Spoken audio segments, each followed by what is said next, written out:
अगर हम मन, वचन और कर्म से किसी को भी दुख नहीं दें तो समझ लो हम भक्ति की पराकाष्ठा पर पहुंच सकते हैं। मन से, हमारे अंदर जो मन से हम एक दूसरे के बारे में सोचते रहते हैं, विकार है ये मन के विकार। अब मन से, वचन से बोलना सोच समझ कर, अब कर्म से, अगर तीन चीज़ों, ये तीनों से, मन, वचन और कर्म से हम किसी को अगर दुख नहीं दें तो समझ लो हम भक्ति में आगे बढ़ रहे हैं।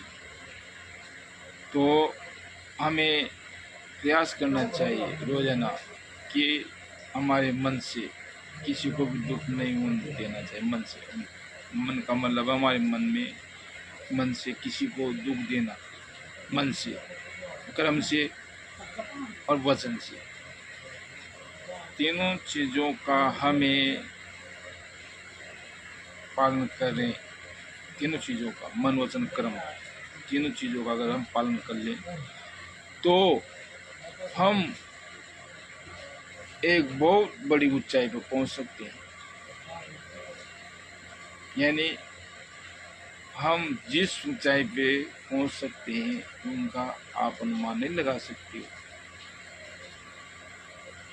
आप एक घंटा केवल 1 घंटा प्रैक्टिस करके देख लो, मन और वचन से किसी को 1 घंटे के लिए दुख मत दो, फिर कल 2 घंटा ऐसे बढ़ाओ, फिर देखना आप, कि आप कहाँ पहुँच सकते हो। ये भी हमारे शरीर की विकार है, इनकी भी हमें सजा मिलेगी, ऐसी बात नहीं है। मन, वचन, कर्म से अगर आप किसी को दुख देते हैं तो उनकी सजा मिलेगी। आप उसको कोई नहीं बचा सकता है, क्योंकि न्यायाधीश बैठा हुआ है, वो आपको इसकी सजा इसमें नहीं, इस जमाने में तो अगले जमाने में देगा, पर देगा जरूर। ये आपको निश्चित ज्ञान होना चाहिए इस बात का।